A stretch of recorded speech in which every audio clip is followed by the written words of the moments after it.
Hi, I'm Rufus Gifford. So let me tell you a little bit about myself and why I think my experience sets me apart from so many of the others in the race. So I have started small businesses. I have worked at the highest levels of government, and I've worked at the highest levels of politics. I've won some, I've lost some. I've seen how things work from the inside and from the outside. I think that people are looking for a congressman or woman to go to Washington with the experience and the values that they believe will best represent the people of this district. Now, I helped elect Barack Obama twice. I understand that a grassroots campaign is how you win. And that's what I'm investing in here. And I've also been at the top levels of government, having served the United States overseas as an ambassador, working on military issues, trade issues, and just human-to-human issues. I am fired up and frustrated at the current state of our government. I think we are at a crisis point in many ways. And I came back home and threw my hat in the ring because I believe in our system. I love our government, and I want to build it back. I want to create that magic that so many of us know exists, and we've seen it, and we've seen glimpses of it. But I think we need to create that once again, and I hope this new generation of congressmen and women who will be elected in 2018 will do just that. We look forward to hearing what you have to say. We'll give you a couple of minutes to just introduce yourself. Sure. Then we'll all have some questions, Tom, myself, Campy, Alana. And then we'll wrap up probably in about an hour or so. Great. Okay? That sounds great. So take it away. Great. Thanks, guys. Well, first of all, it's a pleasure to be here with you this morning.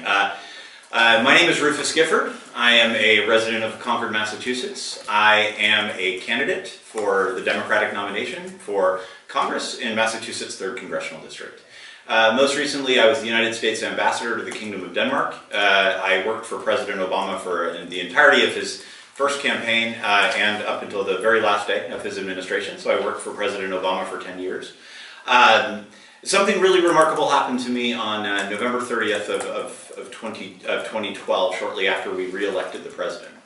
I was asked to do something that very few 38-year-old political staffers are asked to do, and that was go serve the country overseas as ambassador.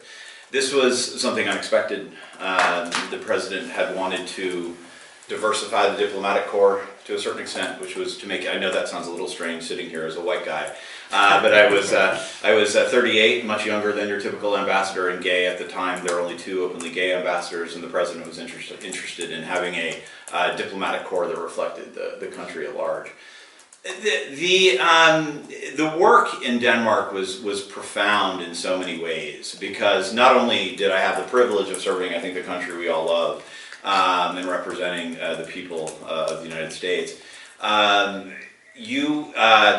there was a sense that diplomacy was a little bit tired in some ways. So what we tried to do, and what I think was needed in that job, was actually tear down the walls and humanize the work of diplomacy, and getting out from behind our desk and talking about the United States and how it had evolved under the Obama administration. And it was a profound experience. We had a lot of success in trying a sort of a different form of diplomacy, and that takes me to the election. The Trump election was a game changer for me. I did not. I think, like all of us, probably did not see it coming, and had never imagined that I would be putting my name on the ballot. It wasn't something that I had planned in anywhere in my brain, to be honest with you. But I woke up on November 9th and realized that I needed to step up my level of service. And like so many people, I think, who woke up on November 9th, whether they were thrilled or disappointed, they were surprised and saw a different country probably on November 9th than they saw a couple of days before. So I decided to come home and do a lot of soul searching, and on November 13th threw my hat in the ring to be, hopefully, the next congressman from the 3rd District of Massachusetts. So what do you see in that, what you learned in Denmark in trying to uplift this tide of diplomacy, how does that translate into what you see taking place in Congress today? And particularly with the Democratic Party, where there are now internal struggles about the leadership, and you get the Seth Moulton Mavericks trying to come in. So is there a... Absolutely. Yeah, no, it's actually really one of the reasons I'm here today. So backing up a tiny little bit. So when I first arrived, I was obsessed with, I'll be completely frank, that when you appoint a 38-year-old political staffer, this is not a job I asked for. The ambassadorship was not a job I asked for. And when you appoint a 38-year-old political staffer with no diplomatic experience, he's going to have to do a lot of listening, a lot of learning, a lot of reading, a lot of meeting with people who are a lot smarter than he is. And that's what I did. I spent 9 months training for this job. But then when I arrived, I realized I'm also a firm believer that you actually don't know how to do a job until you start to do it. So what I wanted to do is get out from behind my desk. I'd been trained by the smartest guys, men and women in the business, but I needed to hear from the people on the ground. So I toured the country. And what you found was really amazing. I bet nobody in this room really knows what an ambassador does. So even when I told my mom that I was going to be an ambassador, she thought it sort of sounded amazing. But what do you do? What do you do every day? I wonder what Scott Brown does in New Zealand. I see all the tweets, so I know he's and so we'd go to these sessions where I would have small rooms a little bit bigger than this. And I'd essentially ask them, what do you think I do? And they sort of shake their head and say, oh, we think you play a lot of golf, go to a lot of cocktail parties, and maybe in your free time you do nefarious things behind those scary government buildings that we don't want to know or we can't know. And it was such a shame to me, because the fundamental work of diplomacy, which is about bridge building and people, was not getting across. So we tore down the walls, figuratively of course, and opened up my life and to talk about this work in a profound way. And that led me to believe that what I call this really enormous gap of trust that exists between institutions and people, meaning that existed even in government-loving Denmark as well, that there was a sense of distrust about the institution that I represented with the United States government. They're pro-American, it's not about that, but there was a sense of distrust, and I felt it was part of my job to actually bridge that gap of trust. And that is something, so going to your question, that is absolutely something. If this is a problem in Denmark, it's a plague in the United States. This chasm of trust that exists between institutions and people within our system, whether that is between politicians and people, or even now because of our president, the media and people, and maybe the business, even the private sector and people, this trust needs to be built back. It's Excuse me. Yes, please. So that plague, has that gotten worse since Trump was elected in your view? Well, I think it has, without a doubt, but I think it existed before Trump. Okay. Yes. I think you see that. I mean, I think one of the reasons why you have to blame my own party for this to a certain extent as well. And without a doubt, if we're not looking ourselves in the mirror and not acknowledging the fact that we have not done a good enough job communicating with certain voters around the country, then I don't think anyone's been paying attention in the last several years. So we have got to do everything we can to build that trust back. Do you think you'd be running if Hillary Clinton had been elected? It's a good question, but no. I will be totally honest with you. So this, going back to why I am in this. I'll get a little bit more specific if you don't mind. So I was traveling around Denmark in this 4 years. And I'd go to these, say, high school gymnasiums. And there'd be 2,000 kids there. It's awesome. Like, you'd have 17, 18-year-old kids come to hear what the United States ambassador had to say. I built a bit of a name for myself, so that because I had the brand of being very open and very honest and saying things, how I felt. And so they'd show up. And they would ask me questions. We were the United States of America. Like, say, Denmark's the greenest country on earth, right? Or, some other, Sweden or Norway may want to hold that mantle, but it's one of them at least. And and so they would ask me a question about climate change. We were the country of ExxonMobil, the great polluter, the only country in the world that did not ratify Kyoto. And that's all true. But I could then also say, yes, that's all true. But the United States has tripled wind energy production under Obama. They multiplied by 20 solar production under Obama. And for the first time in world history, through American-led diplomatic efforts, we're actually bringing the whole world together to acknowledge that climate change is a real problem globally, and not only is it a real problem, but we actually have to spend some money to help fix it, help address the issue. And so there was the sense that we were moving in a, look, this is how I feel, and it's certainly how they felt, that the United States was moving in the right direction. Same thing on healthcare. Healthcare, I would get questioned. Look, they had universal healthcare long before there was any debate about universal healthcare, even here in Massachusetts. You'd get questions, regardless of political party. You could be on the far right in Denmark and say, we just simply don't understand why it is a political issue in the United States about insuring every American. And I would say, listen, I personally don't understand that either. I believe healthcare is a right, not a privilege. But look at the American debate on this. America is moving from, at least the political debate, and of course through policy as well, through Obamacare, which is something I played a role in during the first couple of years of the Obama campaign, so I'm a bit biased on this. Not a perfect law at all, but I'm a bit biased. Yeah, I look forward to that. I look forward to it very, very much, all of it. But look, we are insuring tens of millions of people that were not once insured. Is that not progress? And there was issue after issue, whether it's alliances, Iran, Cuba, everything from counter-ISIL initiatives to climate change initiatives, more broadly, stuff in the Arctic. I could point to, and also sort of equality issues more broadly. They liked this, and I liked it, and it was being able to tell that American story that so inspired me every single day. And when Trump got elected, the morning after that election, I said to myself that I can't have that same conversation that I was having 3 days ago. And I found that to be exceptionally depressing.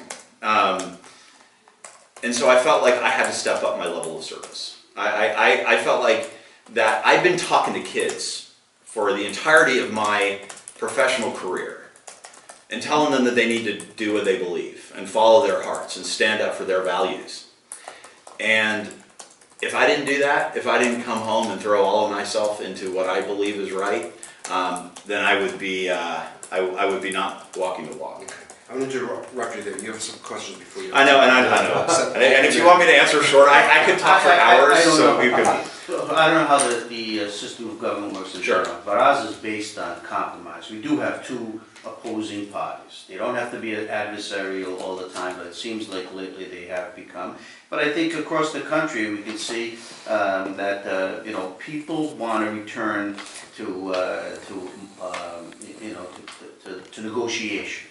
Okay, so I mean, how do you, if you represent this district, and Nikki has been very, very valuable, and not going after she's going after the low-hanging fruit, which actually impacts a lot of people. To go from New Balance, to Hanscom Air Force Base, and she's made alliances across the aisle with Republicans. Turner from Ohio has been a good ally and stuff. I mean, what are your thoughts on some of the things that you see that you could be, a good advocate for this district in Massachusetts? I mean, is there anything on your mind right now that you think that, this is, I mean, healthcare is going to be there. You're going to be arguing, but the guy who goes up, the guy and gal who go to work every day and stuff, there's taxation, there's all this other stuff, but preserving our life and quality of life and getting more jobs in this area is what makes us, what people want to hear about. Is there your question though fundamentally about working across the aisle, or is it more I think a little bit of both. Is there anything that you see that where you can be a big, based on your experience, where you can be a champion, separates you from the other 12? Sure. Or is it 11? 11. Another 11. So I'm missing that. I love the question. It's truthfully. So as far as I'll answer the question broadly about working with the other side. No, of course. But working with the other side, firstly, I mean, one of the reasons I'm in politics today is because in 1992 I was a 17-year-old high school student, and I heard Paul Tsongas speak at my high school. And where was that, Manchester? No, I went to high school in New Hampshire, actually. And it was during the primary. So it was, and he changed my life in so many ways because there was an authenticity and a sincerity about that man that I responded to in a very, very, in a profound way. So the very first time that I held a political sign was for Paul Tsongas in 1992. Why do I bring that up? It's because I think that we have a long history of and I say in Massachusetts, of electing political candidates that are able to work across the aisle and able to get real work done. People like Tip O'Neill, people like Teddy Kennedy, who never compromise their values politically, but figure out how to get real work done for constituents. So like, what are examples of that? So we just had a big tax debate, and we can debate what the merits of that.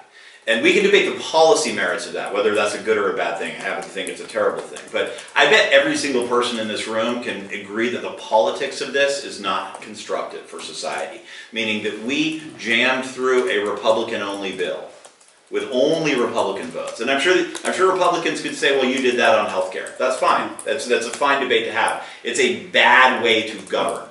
It's a bad way to govern. What did they do in the 80s? Reagan went to Tip O'Neill. Reagan went to Tip O'Neill, said, I want a tax cut bill. Tip O'Neill said, I wasn't in the room, I'm paraphrasing, this is what I imagine the conversation was. I don't want a tax bill, but I do want some other stuff. And I want this and this and this and this, and I want it for my home state, and I want it for the country. The truth of the matter is that those bills, that was passed, the first vote in the Senate, correct me if I'm wrong, was 97 votes. 97 votes. Can we get back to that? And you mentioned you don't know how sort of the parliamentary system in Europe works. It's all about compromise. It's all about compromise. Budgets pass every year in the country where I served with more than 90% of the parliament voting for it. We squeak by with 51.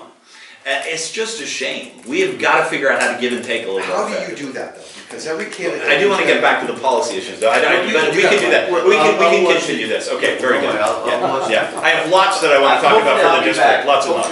Yeah, thank you. I'd like to just get some more questions. Yeah, please. Okay.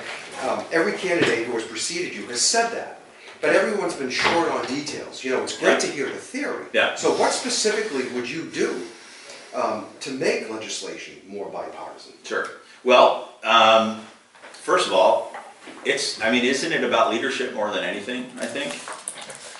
Isn't it about the manner in which, where you come from?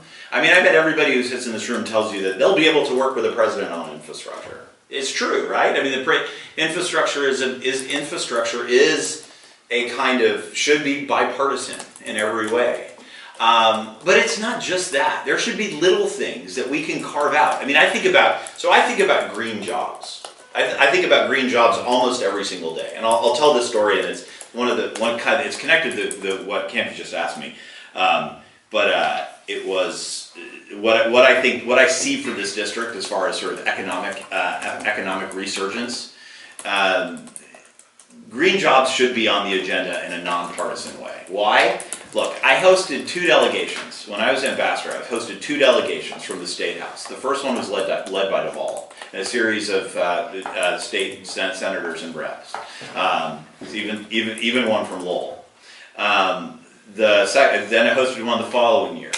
It was during the Baker administration, but as a bunch of state senators and reps. The idea is that we can actually learn, considering the political climate in Massachusetts, that we can learn from the Scandinavians about how to invest in renewable energy that is not just about climate change, which is part of it, and that's great.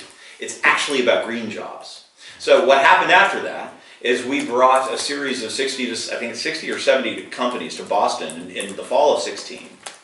Danish companies to Boston in the fall of 16 to say, isn't this a place that you want to invest? And the answer was actually an overwhelming yes. And this is what I'm talking about. So what's happening now, there's this Clean Energy 2020 plan that's passed the State House, hydro and offshore wind. The offshore wind part there's now a Danish business that's set up in Boston that is bidding to help try to build the first offshore wind farm in Massachusetts. I say this because we don't build offshore wind. We don't know how to build offshore wind. If you've seen an offshore windmill, they're enormous. And there's thousands of components. Where are those components built right now? Europe. Right now, we'll have to build the turbines locally. That has to happen. They're too big. But the components for offshore wind, everything from the platforms to, I don't know, all the gears and whatnot, I'm not an expert on this stuff. But I can tell you this, that they should be manufactured locally and not imported from Europe. There's an enormous opportunity for green jobs here. I feel like you can absolutely work with Republicans on this. You know, I think the largest state for wind energy right now is Texas, hardly a liberal bastion. So we can do this. We can do it. I'd like to get back to, you mentioned leadership. Yes. It doesn't start with leadership. Yeah. So a question that Campy has been fond of asking every candidate refers specifically to Seth Moulton. Yeah. And the group of congressmen that he's trying to get together to potentially bring new leadership to the Democratic Party in the House of Representatives. Yeah. So are you a Seth Moulton Democrat, or would you like to see Nancy Pelosi stay as the minority leader? So first of all, I love Seth. I think he's part of this phenomenal kind of next generation of Democratic leaders that I hope to be one of. This delegation is a strong delegation, and I know that Seth has taken a pretty strong stand on this. I think the question is a little bit of a question in a vacuum. This is the reason why. I have a great respect for Nancy Pelosi. I do, as a legislator. And if she wins back the House in 2018, she will be Speaker again. And I think she's earned that. I think we reward success, and we should reward success in politics. So if you're elected to represent the district, and the Democrats take back the House, you'd like to see her return as Speaker. I think so. There's two variables here. What happens if we do not win back the House in 2018?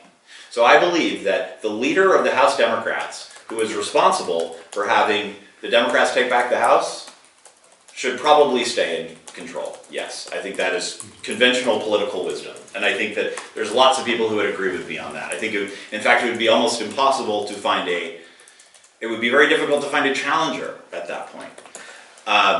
If we do not take back the House, then I think we need to have a really long, hard look in the mirror and figure out if we have a bench, a real bench, where we are encouraging younger, more diverse candidates from all over the country with different perspectives into leadership positions. I am exceptionally frustrated with my party that we have not done a good enough job cultivating the base.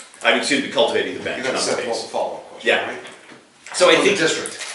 So my point, Actually, I've got a couple. my point here is that I'm not trying to avoid the question at all, but I really do think. But I really do think it depends on what happens. I mean, I really do. But I will say, win or lose. One of the things I was very, very encouraged about is that we saw Joe Kennedy give the rebuttal speech the other night. And I'm hoping that means that the leadership inside our party is encouraging the next generation of leadership to speak up. I actually wanted to go back to the bipartisan issue for a second. Yeah. This is a question I think we've been asking all the candidates. We're talking about cutting deals. Assume you're already in Congress, and a couple weeks ago you were in the room with the president. The president says, Rufus, Excuse me. give me the wall, I'll give you Dreamers. Yeah. Is that a deal?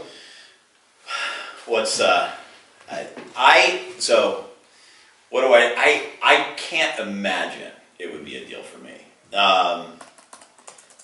I think, so let's talk about the wall. So the wall to me is a politically charged campaign promise that's a waste of money and doesn't make any practical sense. So you're asking me as a congressman to spend $50 billion, or I don't know, whatever the price tag, it changes every 15 minutes, to spend $50 billion of your tax dollars to help build something where every single immigration, every single authority on immigration will probably not solve any real problem with illegal immigration, and that actually illegal immigration largely begins at our airports. That to me is not leadership. I said, I mentioned today, some politicians that have compromised over the years, but they've always been true to their values. I just can't imagine a scenario where advocating for billions and billions of dollars to build a wall, which I think is a giveaway to far-right anti-immigrant politics. I just can't imagine compromising my values like that. Now, do I, and it's also just such dirty politics that you want to hold up, what, 800,000 kids hostage? You want to hold that hostage? Like, this is, I really do believe sort of that is just, let's talk border security. Look, I worked with DHS for 4 years. I worked with immigration authorities for 4 years. I understand these issues. Let's talk border security. Let's be modern. You know, this is let's make sure, let's get immigration reform done. Let's talk about a rules-based system for immigration. Let's do that. Building a wall we could have done 100 years ago. This is, we live in a world where immigration is much more sophisticated than that. Technology is much more sophisticated than that. This is a political tool. I'm just not interested. I just want to follow, because you raised an interesting point in there, which is the issue being at the airports. Yeah. Okay. Given that almost half of people here illegally didn't sneak into the country, but they're here on overstayed visas, why hasn't either the Obama administration or the Trump administration gone after people who we know are here illegally and we pretty much know where they are? Yeah. As opposed to, you know, ICE raiding a days in, for example. Well, this is to me, but this is about the fundamental nature of what makes us American, right? So this is a bigger question: are we a country that sends ICE officers into people's homes and tears them from their families, kicking and screaming? I do not think that's who we are, and it's really as simple as that. I mean, President Obama very famously, I think, deported 2 million people, focusing on violent criminals, and that is obviously politically contentious in my party. But look, we do have to stand for law and order. I've had the great privilege of working with, as I mentioned, everyone from people working for DHS, people working for the FBI, people working for other intelligence services. These are the best, in my mind, some of the best men and women who work for the government. They're fantastic. So we do need rules, but we also need values. The United States is fundamentally about values. And I think the kind of scenario that you paint is not the United States, and hasn't been for 400 years. We are all immigrants to this country. Every single one of us are sitting around here. And I bet you every single one of our families came here for the exact same reasons that these men and women are coming here now for. Let me just interject, because we're on this topic, then right back to the district. Yeah. Sanctuary cities. Yeah.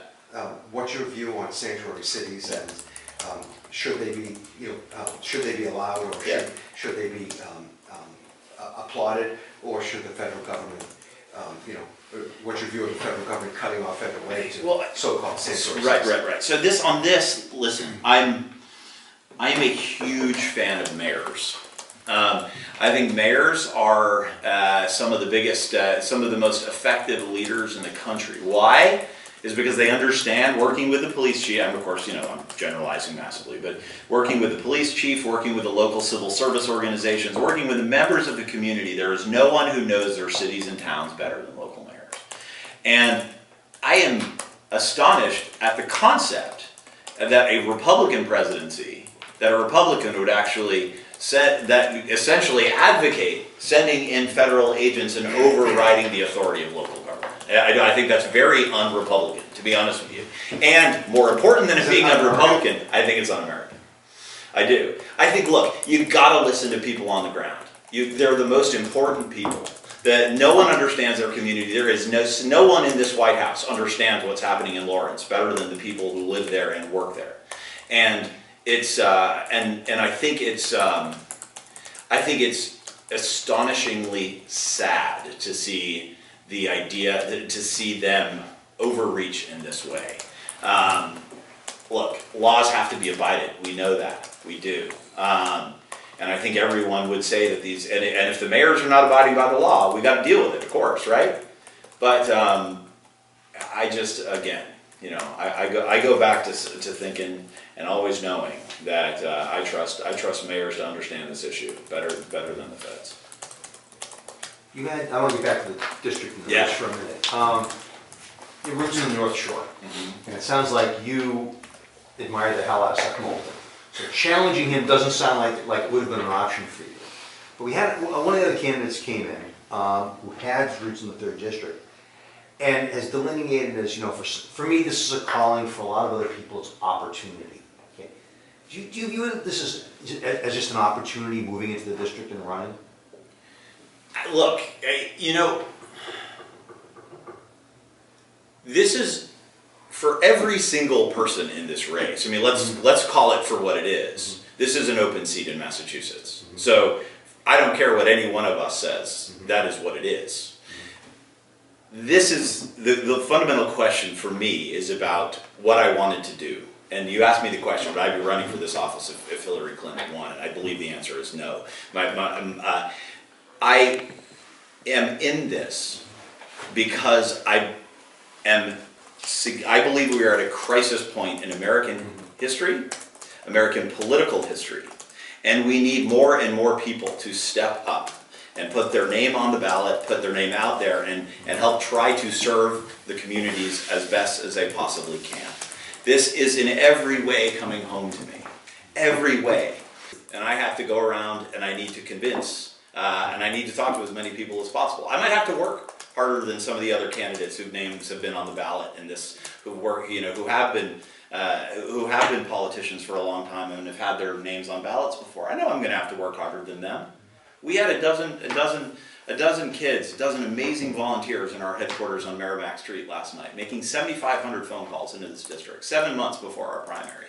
That's what we're going to do, and that's how we're going to win it. But I know, look, I'm just going to work. To me, this is about outworking. But to say that this is an opportunity completely, in my mind, misses the point for why I'm doing this. I'm doing this because I love this country. I love this country so much. And I'm the opposite of a drain-the-swamp Democrat, though, or the drain-the-swamp politician, I should say.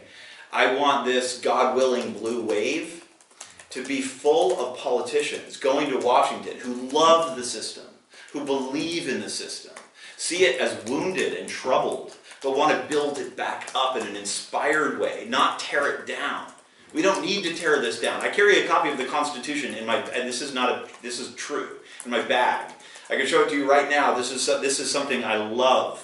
So this is a passion project for me. I do this because I believe in it with all my heart. But you said earlier, though, it's an open seat in Massachusetts politics. Right. So if the open seat, to Tom's point, had been where you were born and raised, would you be running there? Because let's face it, Bruce, the whole carpetbagger thing is a big thing in this race. No, I know it is. A half of a dozen candidates moved into the district to run. Right. And so, you said open seat. He didn't. Right. So I mean, are you running in the 3rd because it's an open seat as opposed to the? I think your question fundamentally leads to: would I be challenging Nikki Tsongas in a primary? No. No one in the race would be either. No. What my question is fundamentally leading to is: why are you running against Seth Bolton in the 6th? First of all, I have no interest in challenging an incumbent, honestly. Okay. I would challenge an incumbent if I didn't think that their values were matched with mine. But so it's an open seat, and that's but that's true for. I would say that. Look, that answer is the true for every single one of us. If one of the candidates was going to challenge Nikki Tsongas in the primary, I think it's a different question. But this is it's just the reality.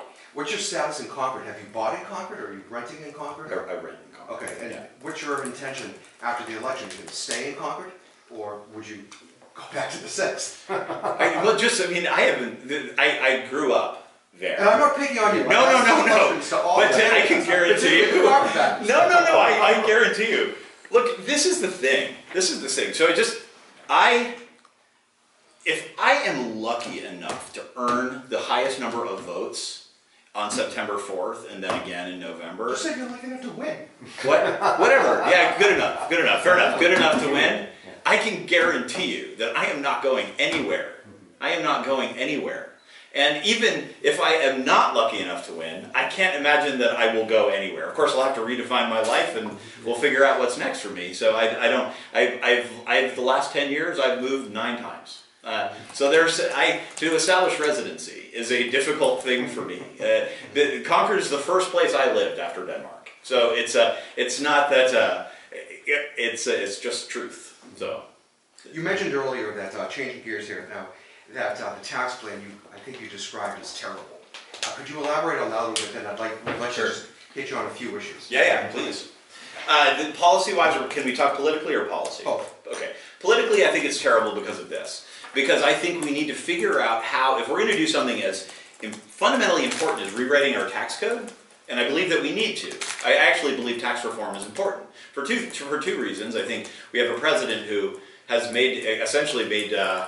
has never proven that he's actually a multimillionaire. However, we don't know how much money he has, I suppose, but it seems quite clear that he has paid very little, if any, federal taxes. And I think if someone like that can pay no federal taxes, I think we have a problem in the system. Thus, I think we probably need tax reform. I also worked for quite a few years in Europe and did actually see the fact that high rates of corporate tax can actually not benefit American companies. Because they will be inclined to move overseas, and I do think we need to re-incentivize them to stay here. So I was actually in favor of some. I think 21% is too low, and that is my belief. I think it should have been a few points higher. But I don't. The idea of some corporate tax cut to make us more competitive with some of our neighboring countries actually made sense to me. Where I don't think, from a policy perspective, it makes sense is that, well, there's a few different things. One, it's such a red state, blue state kind of divide on this. And this goes to the politics of it. It's very clear that the blue states suffer and the red states gain.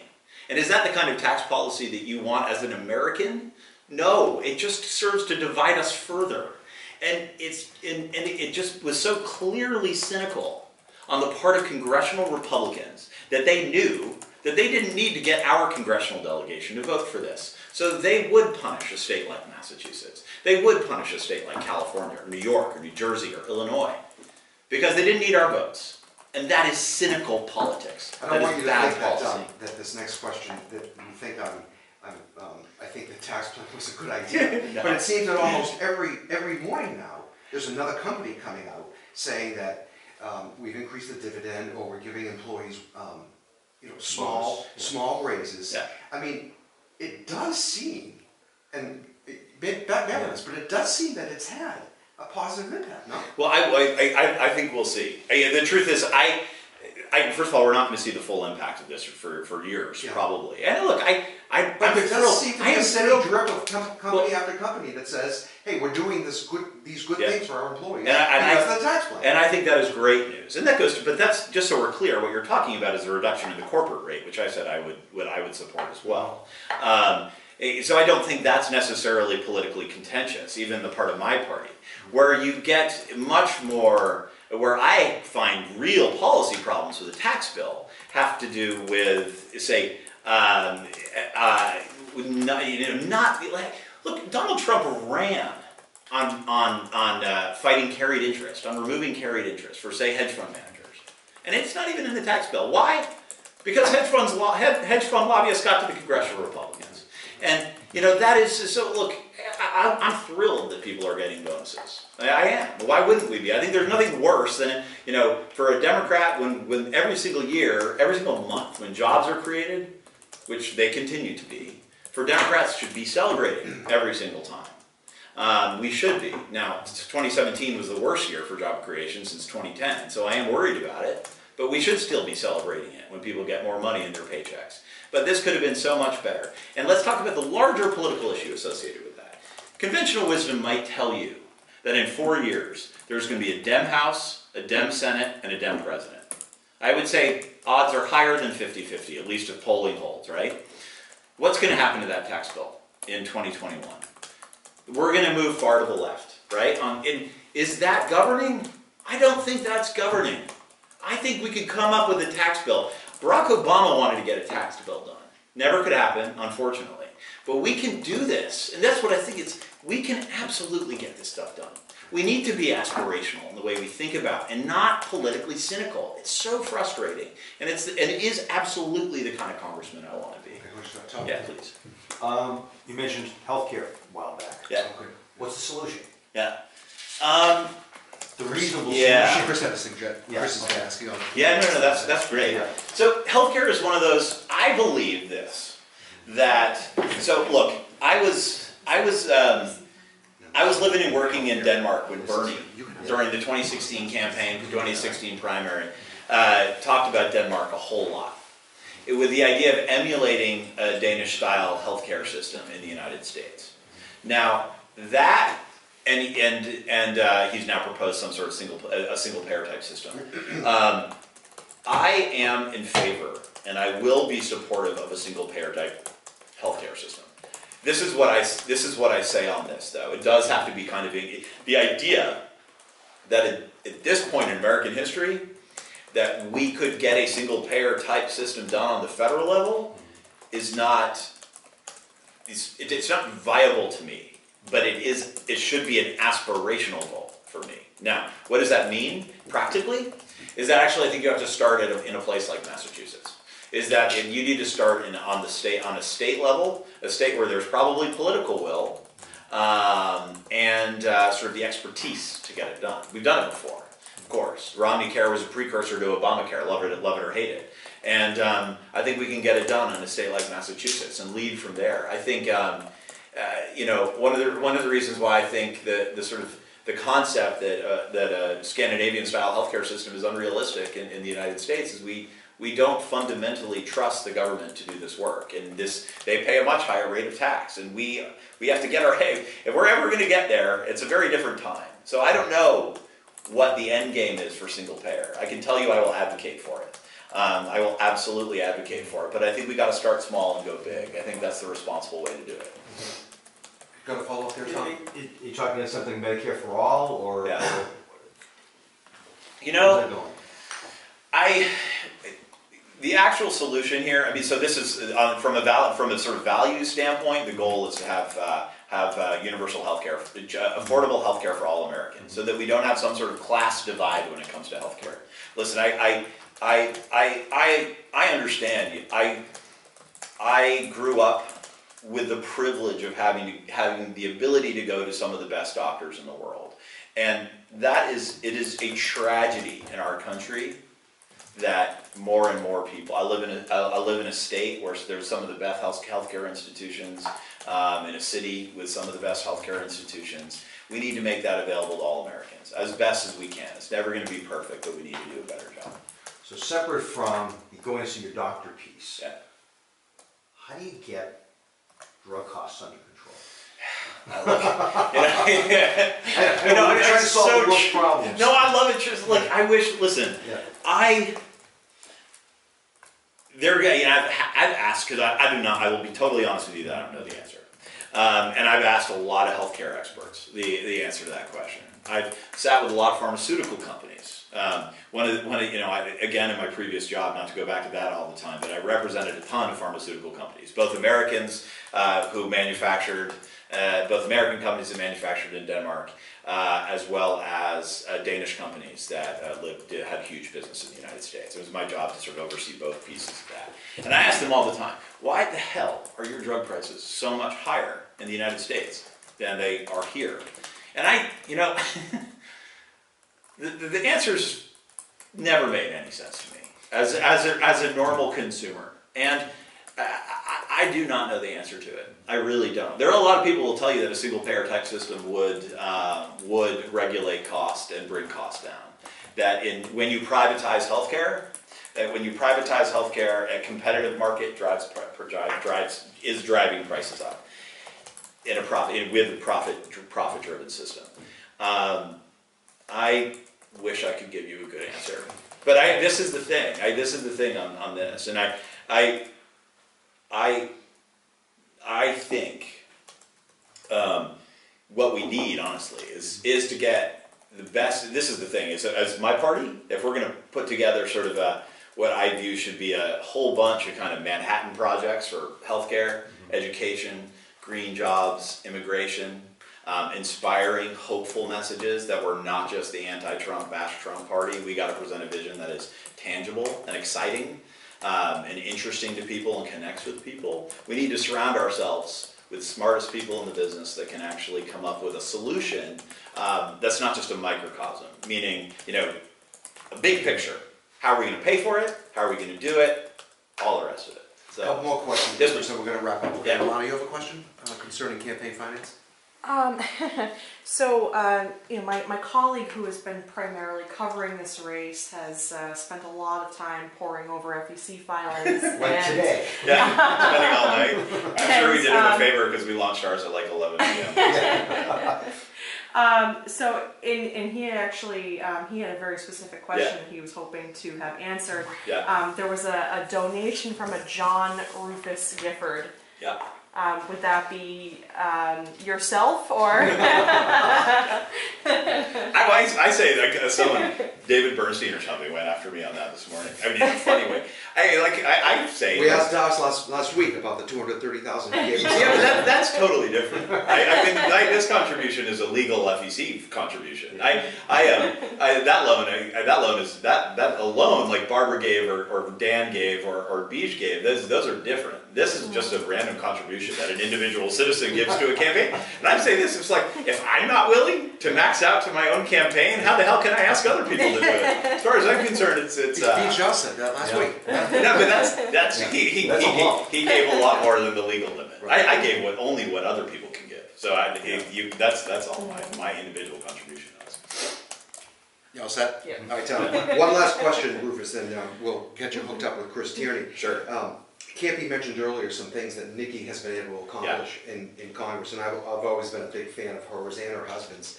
And I thought it was great when she was in the Oval Office the other day that she confronted President Trump on the whole pot versus opiate fight. Should the new U.S. Attorney in Boston, Lowell, just back off on this threat to prosecute a bank who might give a loan to a perfectly legal pot shop in Massachusetts, and instead focus on the epidemic that I think in Massachusetts last year killed upwards of 1,700 people? Yeah, first of all, on Nikki, I couldn't agree more, and I haven't said it enough, because the truth is, and you can't say it enough, I think, the leadership that both the shoes you have to fill when you're trying to take Nikki Tsongas' seat are immense. And you know what I think is so amazing about her is that she, and her late husband, by the way, is that there was a real sense that she just has such a grasp of the people on the ground. She just understands the people on the ground. She understands the needs of the community,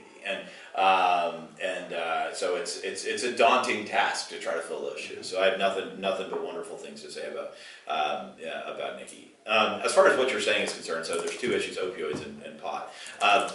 First of all, I think we were talking about this before you guys walked into the room, actually. Somehow, this is one of the reasons I think people hate government, that the idea that the feds and the state is, Jeff Sessions is saying one thing, and then your state government, your governor is saying something completely different, or your chief law enforcement officer is saying completely, which is the essence of your question. Somehow we got to get on the same page, right? I mean, somehow that a perfectly legal pot dispensary that might open in Massachusetts or California or one of the states that have legal marijuana can't be at odds with the feds, we got to reconcile that. Aren't Republicans supposed to be for state rights? Yeah, exactly. Good point. You said that, not me. Yeah, I agree with you. No, I do. It's just sort of, it does. It feels, we talked about the ICE raids earlier. I do think federal overreach is something that Republicans have been arguing against for a long time. And I think Democrats have been arguing. Yes. Well, no, I would say federal overreach is something that Republicans have been arguing against, meaning the federal government overreaching into areas that they shouldn't be reaching into. Okay. They love a small federal government, and this just seems a place where federal government overreach is real. But I think it's more about it's more about Obama administration policy, isn't it? Where there was essentially a unspoken rule between the states that had legalized marijuana and the DEA and others, and the DOJ. And as far as opioids, without a doubt, I mean, let's this is the thing, and this goes back to so many of the issues we're talking about. If we're going to talk about immigration, and the biggest thing on the table is the wall, I just think that is missing the point entirely. If we're going to be talking about prosecuting drug offenders, which is the essence of your question, where should our priorities be? Should they be prosecuting a legal marijuana dispensary in Boston? Or should they be helping get you know, I mean, any one of the number of things associated with opioids, helping getting with Narcan in the hands of law enforcement. It's the, I think it's the 21st Century Cures Act, making sure that that is well funded, and that Massachusetts, I think that in 2017, $500 million was appropriated for opioids. Massachusetts got 12. I mean, yeah, you need a congressman who's going to fight for all that. He'd fight for a larger piece of that pie. I think $500 million has again been allocated for 18, and I would certainly argue that we need a bit more of it.